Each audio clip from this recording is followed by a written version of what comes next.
Christmas. Yeah, I'm just 10 days away from considering my first movie for my Christmas movie a day. Let's face it, it's going to be a Castle Christmas because it involves knitting. That's just become a tradition these years. But we're going to talk about creative, thoughtful, and festive today.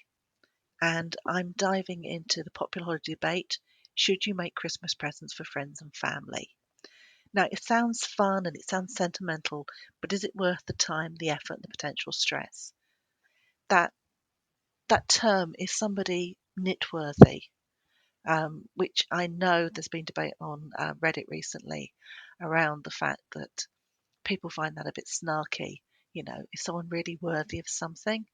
But we do know there's members of the family that you give things to, and basically it ends up being a liner for the dog basket or given away. So when you're thinking about this and the potential time, effort, and stress that goes into doing this, is it actually worth it to go handmade this Christmas? So let's break down the pros and cons and help you decide. So let's start with the positives. Who doesn't love receiving a unique, one-of-a-kind gift that was made just for them? Well, you're here, you're into crafting because you're here, and you're going to be appreciative of something that somebody makes you, regardless of the quality of it. You understand the effort that goes into making things. It's that personal touch. Nothing says I care like the personal handmade gift. You can customize to the recipient's tastes, preferences, or even shared memories. It's thoughtful, it's memorable. There was one year we made biscuits. We made a lot of biscuits. And so everyone had a selection. Being that I'm a celiac, they had to be gluten free, and people didn't actually tell any difference between those and standard biscuits. For me, biscuits are actually linked into that Christmas food thing where we're always obsessed with the things we had as a childhood. My mum worked in a bakery, and the owners were German and Austrian. So they used to do those little tiny petit four biscuits at Christmas that you see often in Jewish bakeries up in North London. And for me, a scoop of those is a memorable thing that brings back all those thoughts. Having gone to the Christmas markets every year in Munich for many years when I worked out in Germany, um, it was always interesting to see all the different biscuits that were available there and the ones that come out at Christmas, things like Zimstars or Zimstern, which are almond and cinnamon all mixed together. Cost effective can be a real big thing. Yes, we do know that often it will cost you 4 times the price and 3 times as long to make something because you obviously didn't have that one thing that you needed and it's gone up in price when you had to go and do it. But if you have got the stuff, then it can be cost effective. As a child with very, very little money, I used to make presents for people that were strange things out of my brain. Um, from I remember making kites for everybody that were miniature, um, made out of wrapping paper and cocktail sticks that they could hang on their mirror as a little gift to remind them that it was from me and I'd taken time and think about them. I made knitted bunny rabbits out of some yarn I had that were about 3 inches long, made up the pattern, and I made them all for my friends and family. As another thing, the idea was that I could make things go further with the small amount of money I had, but also it was the fact that I'd given thought and it was cherished then because of that. It is an outlet for your creativity, let's face it. Um, it's an excuse to dive into your hobbies. And for anyone who loves knitting, whether it's any form of craft, painting, DIY projects, gift making allows you to express that creativity. You can see something and think, yeah, that's it. Last Christmas, I had the urge to knit hats. And so I made very nice cabled hats for my sister and my sister-in-law. And for my brother and my brother-in-law, I made candy striped elf caps, which were incredibly long and had a massive bobble at the end, which I'd made. We're talking a bobble that was in the 5.5 to 6 inches in diameter. I feel I could have gone larger. My husband was actually a little confused that one would put a bobble on that big, but in retrospect, it was absolutely in proportion with the hat. I have a cherished photograph of my brother with said hat on, and in the background to that photograph is the blanket I knitted 4 years earlier for them. It is eco-friendly. Let's be honest about it. It does save on waste. Instead of buying a mass-produced item that's been shipped halfway across the world, you can use things that have been more locally produced. For my husband, I love um, going to great fibre shows and picking up some UK-made yarn that's been dyed by a local dyer and having something that's got a real sort of low carbon footprint and that makes a truly unique gift. Okay, for most mass produced yarns, they're mainly spun in places like Turkey, but we do still have some UK spinners here and also in America, where I know some of you are. There's also some great yarn spinners there. It's really good when you look at people like West Yorkshire Spinners who are producing English yarn that's fully sustainable. Um, I remember seeing them at a trade show and going up to them and saying, look, I'm sure you're fed up with people saying this, but I'm really impressed with what you're doing. I'm really appreciative that you're continuing this. And the lady on the stand said, I know people keep telling me that. Or you could do something like perhaps make up a kit by someone like Corinne Lapierre, uses British felt, completely designed in the UK and made here. Making perhaps one of those up as a gift, or even giving that as a creativity gift to someone, is another great present. It is a bonding experience. If you involve your friends or children in the process, gift making can turn into a really fun tradition and brings everyone together. For many years, hubby and I would come up with something new to bake or create. And even now, um, he talks about the great nougat fiasco um, of 2012. Um, if making one batch of nougat was a good idea, surely making a double quantity would be better. That ended up with nougat when we were beating it with electric beater going everywhere in the kitchen, and we were still finding hardened nougat across the kitchen cabinets sometime in June. He mentioned watching a YouTube video the other night where someone was tempering chocolate. And I said, oh, yeah, look, they're tempering the chocolate down onto a marble slab. And he said, oh, we didn't do it that way when we did the chocolate covered honeycomb. And I said, no, we did it by adding um, cold chocolate into hot and stirring to bring the temperature down to do the tempering. And maybe you're familiar with the term, but tempering chocolate is around where you've melted it so you can use it to cover something. But if you then um, let it cool, it goes sort of opaque. It doesn't have that lovely glossy finish anymore. And what happens is that the sugar crystals don't realign and you don't get that lovely glossiness. So when you watch a chocolatier temper chocolate, they pour it onto a marble surface because it helps take the heat out, and they will spread and push it back together and spread it, and that helps to dissipate the heat to get to the right point for using. If you don't happen to have a full marble kitchen, then you do that by heating the chocolate up to a certain point and then adding cold, unmelted chocolate into it to bring the temperature down by stirring, and that helps to temper. And it's something that we did together.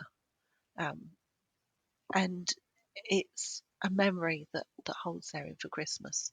The same as sitting with my mum and carving X's in the bottom of sprouts on Christmas Day. So let's talk about the flip side, because as magical as it sounds, all gathering together, and I can remember sitting with my sister and making up Christmas presents, um, where we would buy bath cubes and put them into make little boxes for them to give to people as presents. Um, there are some times when handmade gifts aren't always as easy or stress-free as they appear. So let's just start with time consuming. Um, if you've decided to make something for multiple people, the first one is fun. The second one is like, I know what I'm doing. The third one is, oh, here we are again. And the fourth one is, why did I decide to do this? So it can be repetitive. It can take the joy out of the creation. The other side of that is also if you've got to be done by a certain time, um, that's going to cause problems if you don't plan it well. I was talking to a friend around my experience of making a wedding present for my nephew and his wife when they got married a couple of years ago. They sent out the save the dates a good year in advance. I knew I'd need to make something as a lace maker because how could I possibly let a wedding go and not create something? So I picked up a fantastic book, which is all the wonderful lace patterns by Simply Sparkle. Um, called, and it is a beautiful book, and there are so many choices in there that naturally it took me ages to decide which thing, or which pattern first, and then which thing within the patterns to make. And I chose a sixpence keeper. My grandfather, being a man of small means, as a farmhand and blacksmith, had taken some silver threepenny bits and drilled holes in them to make a bracelet for my grandmother as a present. A true crafting gift for someone who was certainly craftworthy. And as a child, because some of them had been lost, they were given to my brother and he gave them unto me. So I wanted to put a threepenny bit into a sixpence keeper.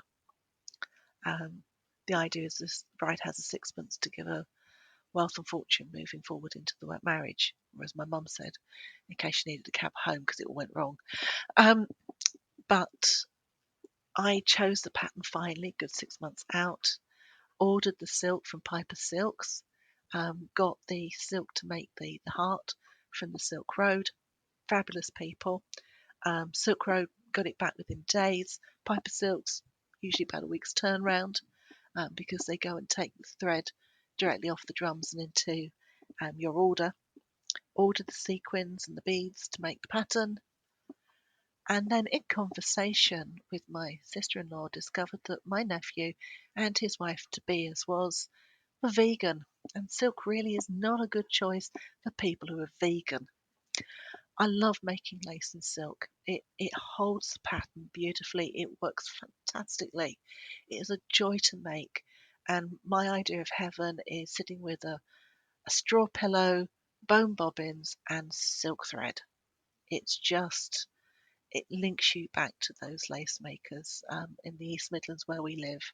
It's just such a wonderful heritage feeling that you're contributing to. So I had to go and find something else. So I contacted nephew's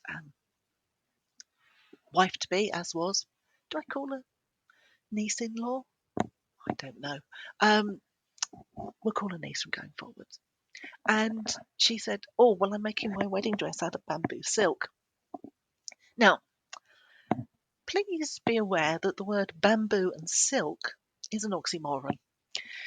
Because what you're basically doing is producing a rayon fabric. It's been called silk because it makes it sound nicer. This is an absolutely disgusting fabric to sew with. It moves around. I couldn't tell which way was front or back, and I had to order an entire metre of something I didn't actually ever want to use again in a colour that wasn't quite the one I wanted. So, faced with that and having to make it in a nice cotton, I was sort of, I've got to make this, but I'm going to put it off as long as possible because procrastination is a key activity in my brain. I'm totally and utterly time managed for work to an inch. I plan my week out. My clients know exactly when they're getting stuff. I hit my deadlines.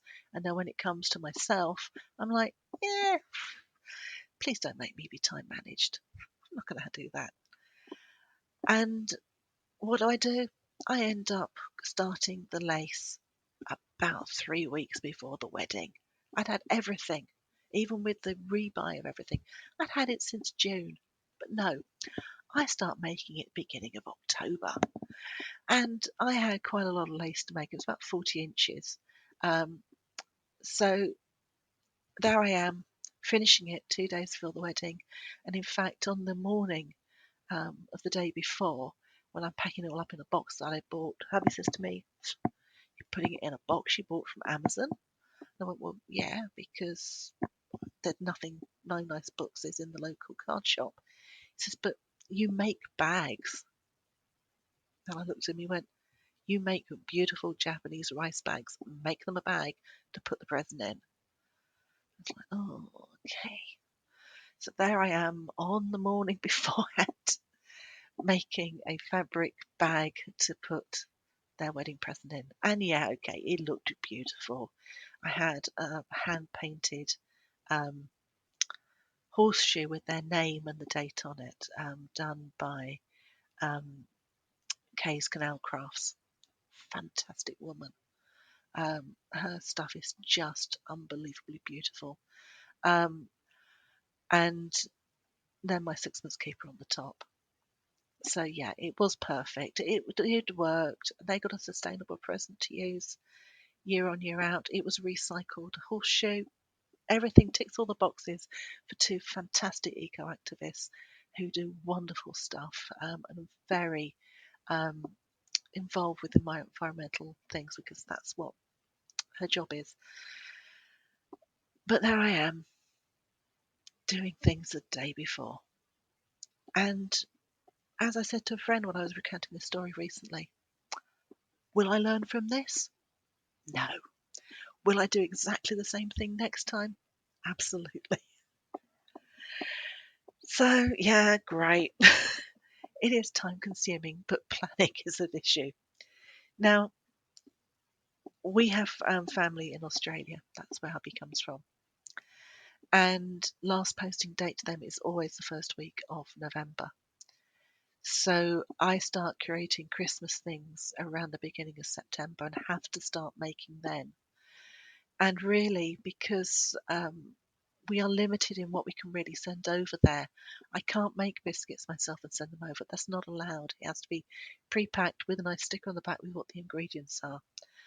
So um, as soon as the Christmas stuff appears in the shops, which is always scary in September when you think about Halloween or even my birthday, there I am buying bits and pieces, and we have a box that we put the Christmas stuff in that goes into the presents. And I've picked everything up and I've started knitting. I've started crocheting. Last year I made um, chocolate orange covers. I don't know. I had an urge to do that.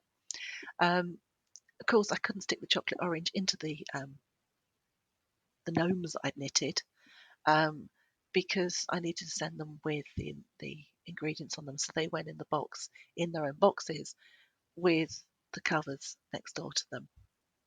And when my sister-in-law received them, she popped them in and said she really did like them. I did Christmas pudding ones for my brother and my sister. But I have to say the gnomes were a pièce de résistance. But they take time. So it's having that time to do it. And if you are a procrastinator, which is perfectly acceptable, and you have got to that point where it's coming up to Christmas and you have got no time because there's work, there's shopping, and you've got to make things, then it can overwhelm you during the holiday season. So if you've planned to make all of your family sweaters, I saw somebody on Reddit last night who has literally cast on 4 jumpers to make for Christmas for family members and is doing a bit of each one every night. So they did over the weekend, they did all the neck yoke on 4 sweaters, then they'll go and do part of the body on all 4 sweaters, then they'll do the sleeves. And you think that is such a lot of things to do.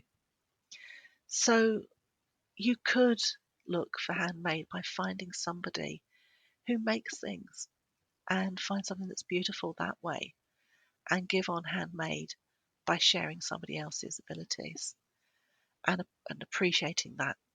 There will be numerous craft fairs between now and Christmas. And we can be hypercritical of ourselves to say, I could make that, but there's could and should you. I like to go places. I love making confectionery. It is a great joy of mine to make that and biscuits. But I also appreciate people. We were near Russian Lakes, up in the East Midlands, and last Christmas I went down there beginning of December to go pick up some tops I'd ordered from White Stuff, who I'm currently obsessed with. And there was a lady there with a fantastic stall where she makes chocolate bars. And I looked at them and my brain went, you could do that. All you need is a nice mould, temper your chocolate, pour it in, stick things on the top. But the one I bought for my sister that had a jammy dodger on the top and a custard cream and other things. It just, well, why would I want to do that? Because I'd have to go and buy 5 packs of biscuits and stuff. And then it starts to get out of hand. You think, well, I've got to make even more like chocolate bars. But it was just the perfect chocolate bar for her because she loves a cup of tea and a biscuit. It's the same as that time I found her an enormous custard cream. It was about 10 centimetres long and high because she loves a custard cream or a bourbon. And it was just such a silly thing to buy. So I bought her that. And they also had a gluten-free and dairy-free bar of chocolate, which ticks all the boxes for hubby and for my brother. So I went and got a bar of those and added them in because that's easier than making it myself because I was focusing on knitting my hats. And the other thing is skill gaps because sometimes what you want to do doesn't turn out the way you want to do it. Now, I push the boat each year and try to learn a new skill or do something different. When it comes to knitting, I love cabling. So if I'm in a rush, I'll go do that. But colour work and stuff is my sister's bag. She is fantastic at Fair Isle and colour work. And a left-handed knitter who can knit like that with fantastic tension. It's an art. I wouldn't dream of doing her colour work. But I will make her something that's cabled or something that's crocheted. So last year for my brother and my brother-in-law, as I said, I made these elves candy striped hats, red and white with a green rib and this multicoloured enormous bobble on the end. And I was knitting in the round, so I had to learn a jogless join so that my seams didn't spiral. Now, it wasn't the most perfect jogless round join, it wasn't. But you know what? It wasn't bad. And by the second one, it was okay. And I learned a new skill. And knitting in the round is easy and it's faster. Yeah, I could have learned continental as well. I've been teaching myself that, but I'm not as happy with it. My tension isn't as great. So I just plain knitted, changed coloured every couple of rows, made sure that I caught my floats going up so I could change colour without having to restart. And I had an absolute ball of a time knitting these hats. But I didn't take on too many new skills to do it. I went off to Stratford-upon-Avon in November last year and made Christmas cards at the Shakespeare Birthplace Trust. Every year I try to learn a new skill, and that was my new skill for Christmas. It was lino cutting, and being me, I don't want to just do one colour. I decided I'd do two. So we had a backdrop of a midnight colours, blue, and then overprinted with a black of a very Christmassy cat sitting on top of a mound in front of some Christmas trees. Let's just say that that sounds far more professional than what I actually produced. Um, you can look at the blog to see images of the card. I wanted to come away with three. We were supposed to make six. I came away with three. Naturally, they are not the best, but let's just say they were an A-star for effort. But had they not worked, I had a backup for Christmas cards. You know, worst comes to worst, I can create a quick lace decoration, add that in. This year, when it comes to cards, I've thought hard about what I wanted to do. I looked at cross stitch. I don't have the time to do that. So I'm going back to something that I know I have the skill for, and I'm doing Dorset buttons because Beaker Buttons and Jam Best produced a fantastic Christmas book a few years ago, and I'm off playing in there. So, cost of materials, that's another thing. While it can save you money if you've got everything you've got, there's always that joke amongst us crafters that I made something I could have bought ready made in the supermarket for £30 and it cost me 250 in supplies. I went off to a workshop with the great Prue Ray to make a Christmas decoration, and it was Japanese braiding. That year, that was my treat for learning a new skill because I wasn't. It was planned placing of the beads, which is something I'm competent at, but I wanted to up my skills on it. So off I go. I make this beautiful gold and red decoration. It is lovely. I go buy some more craft stuff so I can make more of these and put some more on the tree. And I come home and hubby says, "That's great, but we really don't want another one of those." With him trying to politely tell me that he thinks it's okay, but it's not really his taste. So with the cost of the beads, the wires, the workshop, that one Christmas decoration cost me £60. Yep. Mind you, if you work out how much the Christmas cards last year cost, they effectively cost me £15 each. Might not mention that to husband. Yeah, don't think I will. So this year, it was going to be a Christmas present, my skill for this year.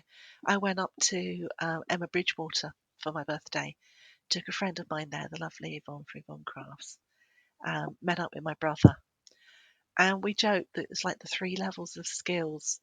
I just want to be able to write my name on the mug. That's all I wanted to achieve. And I came away with one mug covered in hearts and two sponges of our cats on the back. And the other one had oak leaves all over it for hubby.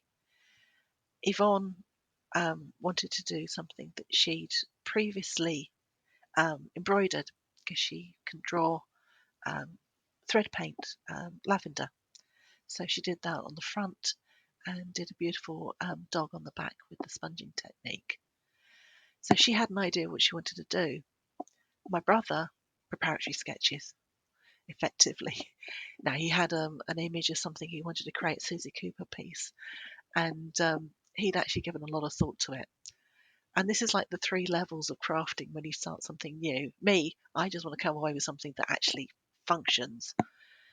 Yvonne had something that she wanted that had sort of showed off some of the skills that she'd got, and she'd given some thought to it.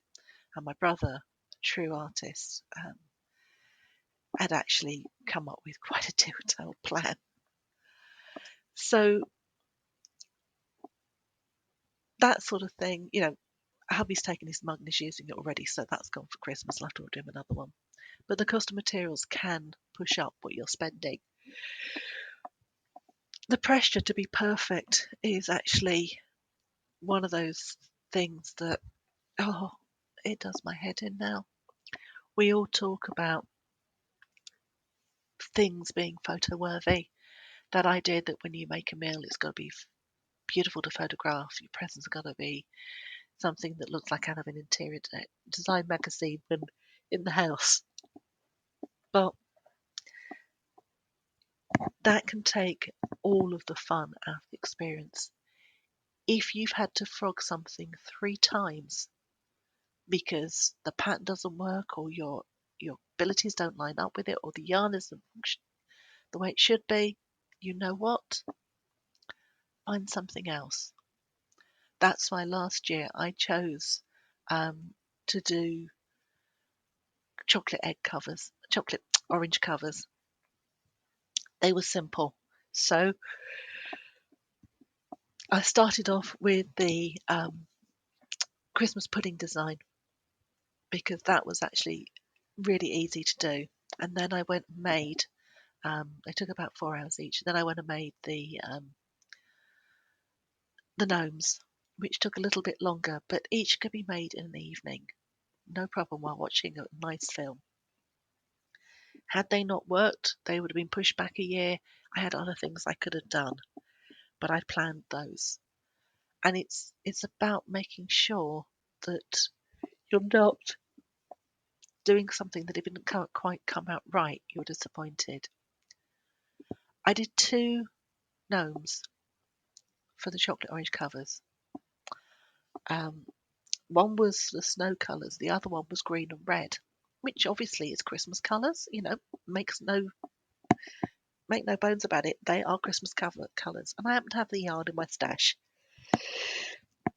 so it ticks the boxes for being sort of time simple, cost effective. Already got the yarn and easy to do. That's the idea behind it. What I didn't realise that when you do a red body with green sort of ferruling at the top, you end up with something that looks like a tomato. Yep. And once I had that in my head, it wouldn't leave. Everyone went, "It's lovely," and I go, "It looks like a tomato," and they go, "Oh yeah, now you mention it." So the thing to do there is don't mention it looks like a tomato.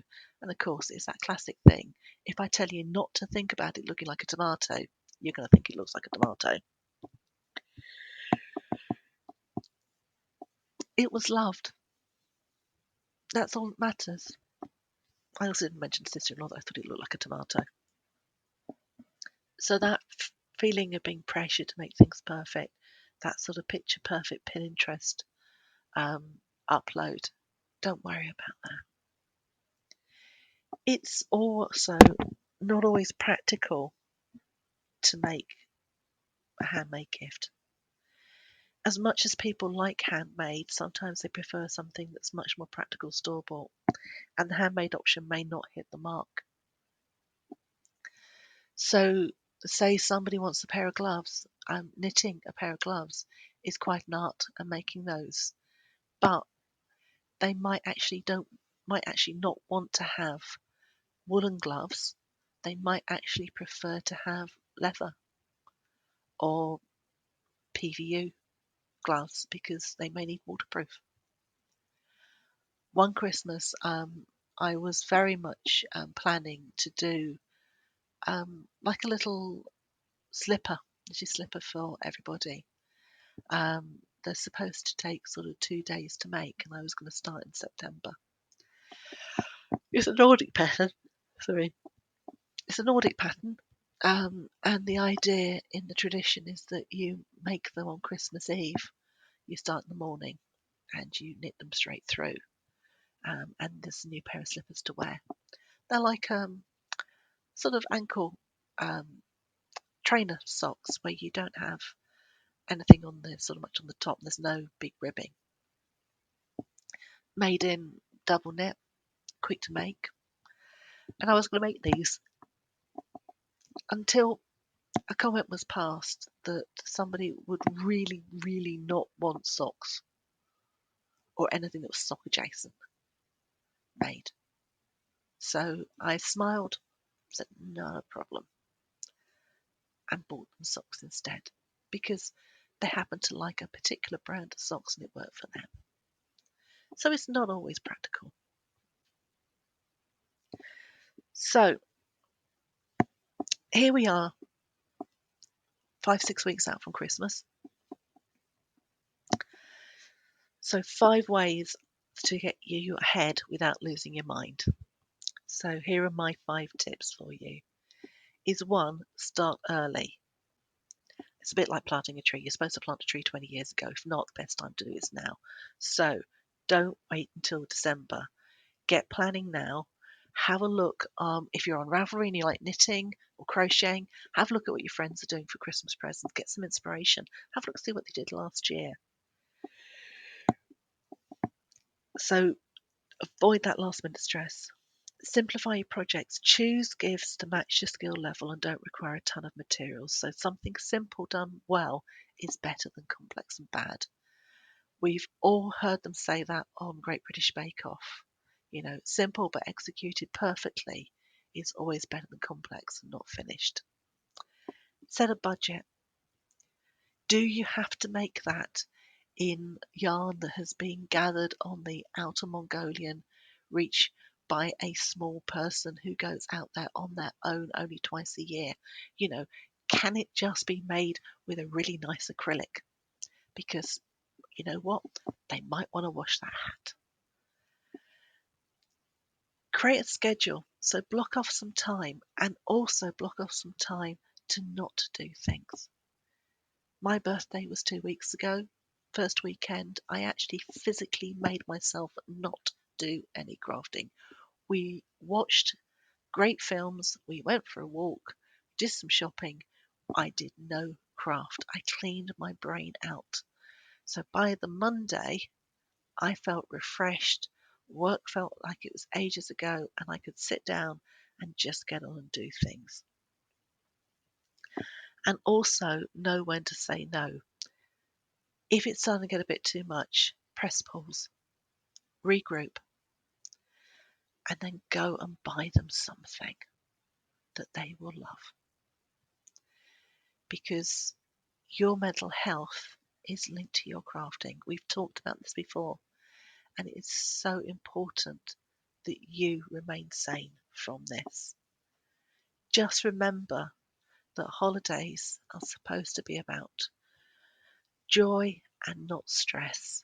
So whether you decide to make gifts for Christmas this year or not, the most important thing is the love and thoughtfulness behind whatever you give. So thanks for listening to my ramblings once again on the Lace Bee, and I hope you found this episode helpful and inspiring. And don't forget to subscribe for more tips and some meaningful gifting. And happy crafting.